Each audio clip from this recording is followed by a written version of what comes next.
दोस्तों, आपने कहीं ना कहीं सुना और पढ़ा जरूर होगा कि अमेरिका के ऊपर इस तरह के आरोप लगाए जाते हैं कि उनके पास कोई ना कोई एलियन टेक्नोलॉजी जरूर है।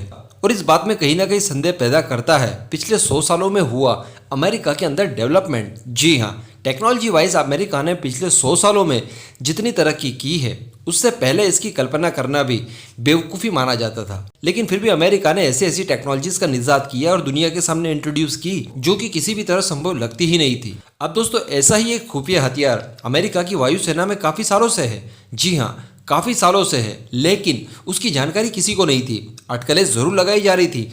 दरअसल 2-3 साल पहले कुछ खुलासे ऐसे हुए थे कि अमेरिका की वायुसेना किसी खुफिया हथियार का इस्तेमाल करती है, लेकिन वो क्या है, कैसा है, उसकी क्या क्या खासियत है, इसके बारे में कोई नहीं जानता था। दरअसल मैं आपको बता दूं, ये हथियार इतना ज़्यादा खतरनाक है जिससे अफगानिस्तान में मौजूद तालिबानी आतंकवादी थर थर कांपते थे। इसलिए अमेरिका के ये सबसे खुफिया हथियार को नाम दिया गया था बीस्ट ऑफ कांधार। ये कोई अटैक तो नहीं करता, लेकिन जासूसी करने के मामले में इससे अव्वल दुनिया में और कोई चीज़ हो ही नहीं सकती। एरियल ऑब्जेक्ट्स की बात कर रहा हूँ मैं आपको, इसकी तुलना में सारी चीज़ें फेल हैं। दरअसल ये एक ड्रोन है जो कि स्टील्थ ड्रोन है, डेल्टा विंग के साथ बिना टेल वाला ड्रोन है, जिसकी वजह से ये रडार को बहुत ही कम सिग्नेचर्स देता है, जिससे इसे रडार भी पकड़ नहीं पाता। दरअसल 2007 में ही अमेरिका की वायुसेना ने इसका इस्तेमाल करना शुरू किया था, लेकिन कभी भी अमेरिका की तरफ से इसे स्वीकारा नहीं गया कि उनके पास इस तरह का कोई जासूसी उपकरण है और वो इस लेवल का है। मैं आपको बता दूं, इस ड्रोन को अमेरिका की डिफेंस कंपनी लॉकहीड मार्टिन ने बनाया था, जिसका एक्चुअल नाम है RQ-170 सेंटिनल ड्रोन। जी हाँ, 2011 में दुर्भाग्यवश ईरान ने भी इसके ऊपर कब्जा कर लिया था। तो कुल मिलाकर मैं आपको जो भी खबरें बताने वाला हूँ बड़ी इंटरेस्टिंग है, थोड़ा सा ध्यान से जरूर सुनिएगा।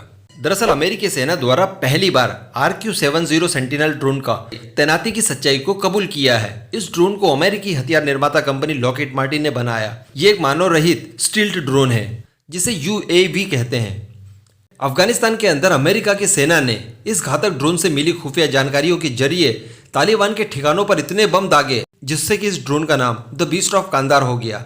यानी कोई सीक्रेट सा हथियार तो था, लेकिन वो कौन सा था इसकी जानकारी किसी को नहीं थी, इसलिए इसे द बीस्ट ऑफ कांधार का नाम दे दिया गया। पहले तालिबानी ये सोचते थे कि उन्हें हर चीज़ की इन्फॉर्मेशन लग कैसे जाती है। हम जब इतनी गोपनीयता के साथ कहीं भी मूव करते हैं तो फिर भला अमेरिकी सेना के पास इसकी जानकारी कैसे लग जाती है। उन्हें यह लगता था कि कोई ना कोई अमेरिका का स्पाई घूम रहा है जो कि उन्हें इंटेलिजेंस देता है, लेकिन नहीं, ये सारी चीज़ें और ये सारी इन्फॉर्मेशन कलेक्ट करता था यही RQ ड्रोन।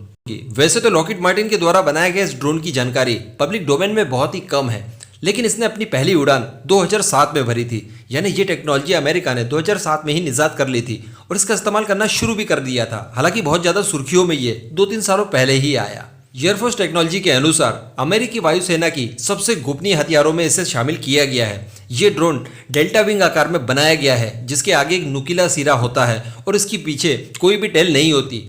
अब मैं आपको सबसे इंटरेस्टिंग बात बता दूं कि ईरान इसे एक बार कब्जा भी चुका है। दरअसल 5 दिसंबर 2011 को ईरान ने अमेरिका के RQ-170 सेंटिनल ड्रोन को ईरान के काश्मीर शहर के पास अपने कब्जे में लिया था। तब ईरान ने दावा किया था कि इस ड्रोन का कंट्रोल उसके साइबर एक्सपर्ट की टीम ने अमेरिका के हाथों से हैक कर लिया है, जिसके बाद इस ड्रोन की सुरक्षित लैंडिंग करवाई गई। शुरुआत में तो अमेरिका ने इस दावे को खारिज किया, लेकिन उसके बाद तत्कालिक राष्ट्रपति बराक ओबामा ने इस दावे की सच्चाई को स्वीकारते हुए कहा था कि एक ड्रोन को ईरान ने मार गिराया है। बाद में इसी कबूलनामे के हवाले से ईरान ने अपने हवाई क्षेत्र के उल्लंघन करने के आरोप में अमेरिका के खिलाफ UN में शिकायत भी दर्ज करवाई थी।